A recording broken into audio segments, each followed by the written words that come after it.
রেলে কাটা পড়ে আবারও মৃত্যুর ঘটনা। এবারের ঘটনা উদয়পুরে হোলাক্ষেত এলাকায়। রেল লাইনে এক মহিলার মৃতদেহ পড়ে থাকতে দেখে প্রত্যক্ষদর্শীরা খবর দেয় পুলিশকে। পরে পুলিশ ঘটনাস্থলে ছুটে গিয়ে মহিলার মৃতদেহটি উদ্ধার করে ময়না তদন্তের জন্য হাসপাতালে মর্গে পাঠায়। সাত সকালে রেল লাইন থেকে মৃতদেহ উদ্ধারের ঘটনায় স্বাভাবিকভাবে চাঞ্চল্য দেখা দেয়।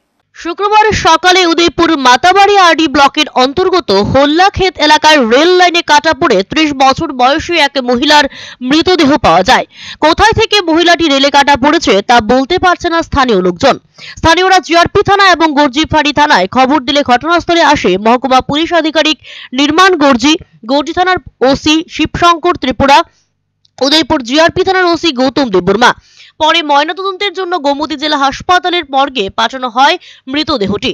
এদিকে রেল লাইনে মৃত মহিলার দেহ পাওয়াতে বেশ কয়েক ঘন্টা ধরে গর্জি স্টেশনে সাবরুম থেকে আগরতলাগামী ট্রেন চলাচল বন্ধ ছিল। পরবর্তী সময় দেহটিকে পুলিশ সরিয়ে নিলে পুনরায় রেল যোগাযোগ ব্যবস্থা চালু হয় সাবরুম, উদয়পুর এবং আগরতলা রেল লাইনে। সকালে ভোরের আলোতে এই ধরনের মৃত্যুর ঘটনা রীতিমতো চাঞ্চল্য সৃষ্টি করেছে। তো কি কারণে এখানে আসে? সকালে খবর রয়েছে গর্জি পেরাদিয়া নগরবন এলাকায় যে রেলওয়ে ট্র্যাক রয়েছে, ওইখানে একটি অজ্ঞাত একজন মহিলার মৃতদেহ রেল ট্র্যাকের উপরে রয়েছে। তৎক্ষণাৎ ওসি গর্জি এবং আমি মুভ করি।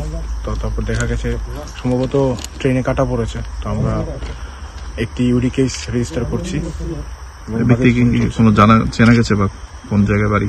না, চেনা যায়নি, আমরা আইডেন্টিফিকেশন করার চেষ্টা করছি। কি পোস্টমর্টম করা হবে? এখন হসপিটালে নিয়ে যাওয়া হচ্ছে 4 PM। Bureau report, search India TNN।